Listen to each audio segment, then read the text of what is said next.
stories have a very plays a very important part in tapping into that deep universal connection called healing that all human beings need and require sometimes in their life.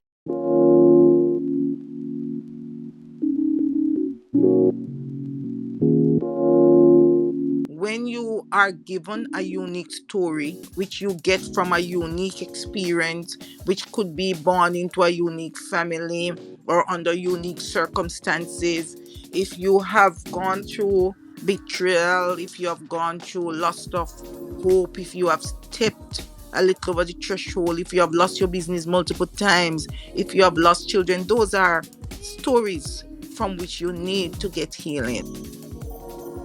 You must tell those stories honestly, because sometimes we go through experiences and we are stuck in a victim mentality and we tell the story as a victim instead of using it as a tool to heal. We must tell those parts of the story that promotes healing and not just telling a story to be heard or to be sympathized with or to promote a pity party. No, persons hearing or reading about your story must benefit, especially if they have gone through a similar experience. They must be strengthened. They must feel less alone. It must provide a sense of connection and understanding that must heal them. And if your story is not doing that, then you need to tell your story a different way, or you need to tell your story to the right audience.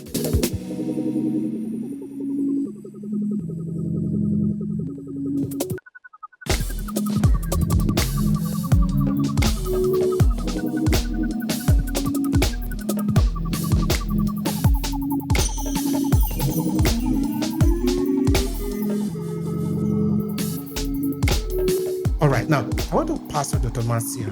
Dr. Marcia, you see, the conversation of today is important. It's only because of time we could really extend it for as long as we want. All right, what is your first take on that? Then, of course, we'll be considering some of the approaches and the solution. Thank you for having me today, and all those in the audience, Esther Lucy, Shanhuldul, Mabolo, and Shanella. I hope I called your name right. And also want to say good morning to my esteemed colleagues, Yemi and Reverend Gloria. It's so good to be here this morning talking about healing through stories. Very important for me because I have had to heal through stories, and I'm still in the process of healing because I lost so many persons in 1 month. I have different ways of celebrating that, and so one of the ways is that I'm producing an audiobook in honor of because all of them died in August, so we're doing my audiobook is coming out in honor and will be free for 3 days. Just wanted to put that in, Obehi, I'm sorry.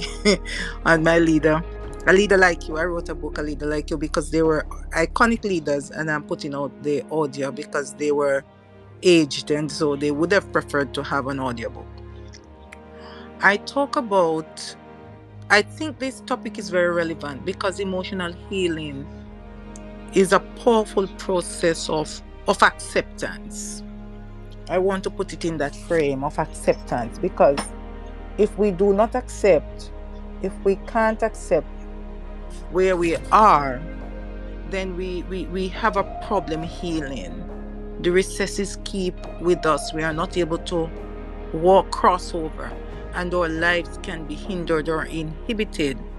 And so stories plays a very important part in tapping into that deep universal connection called healing that all human beings need and require sometimes in their life, because they serve as what would I say, the eyes and the mirrors that help you to reflect on your emotions, your feelings, your responses, your experiences, and grant you a new beginning, a new perspective, or a way of understanding what you've gone through. And as a Christian leadership consultant and life coach, I particularly like that way of understanding emotions, because the stories, when you're able to tell them, or you become courageous and strong enough to lovingly confront and embrace your story for healing, You understand that your experiences were given to you to teach you, to prepare you, to groom you, and to allow you to step into your full purpose.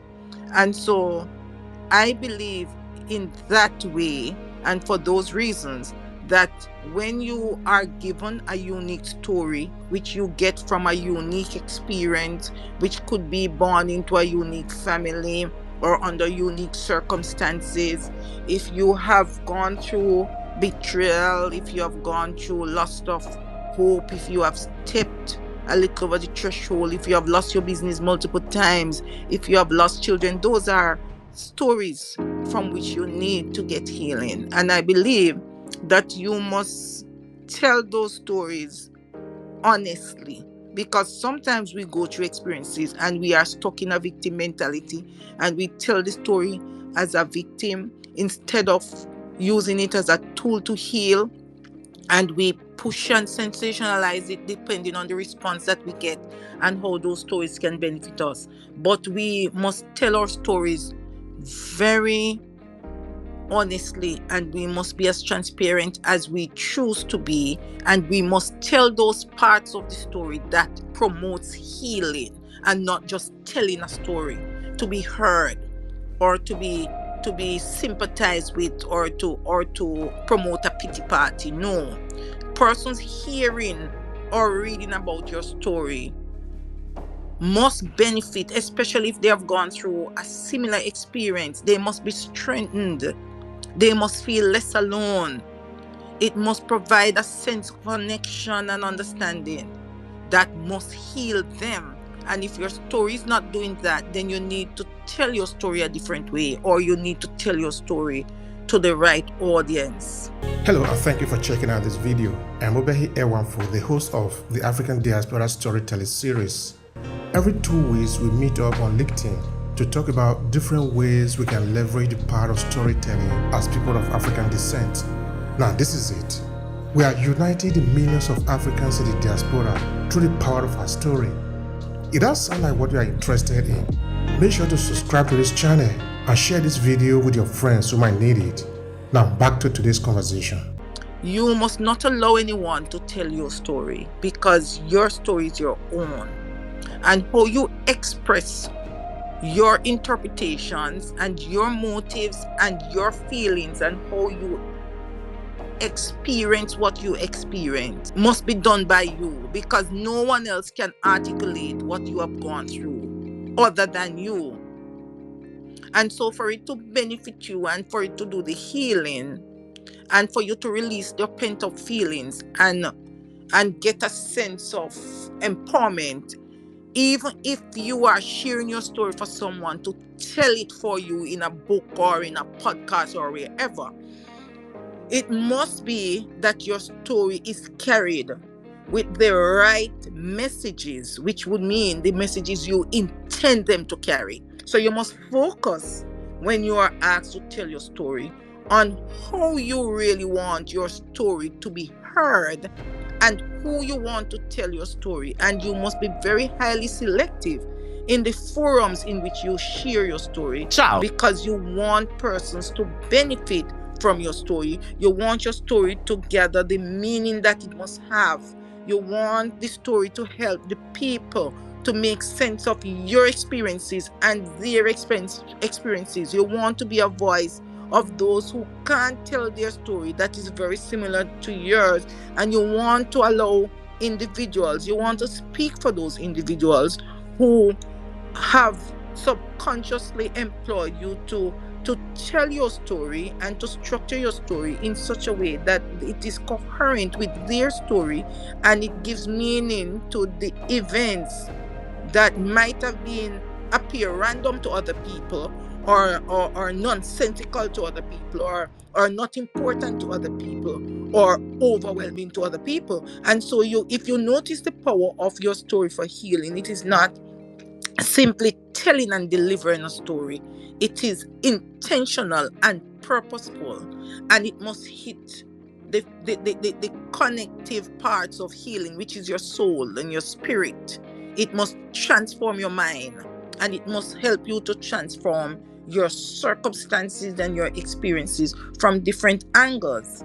You must reframe your story when you get into the different settings to serve the purpose. You're not altering it, you're not changing it, you're just reframing it so it touch the core of persons and it leads to new insights and allow people to shift from defeat to victory, which is very crucial in my mind if we are to give persons or facilitate emotional healing.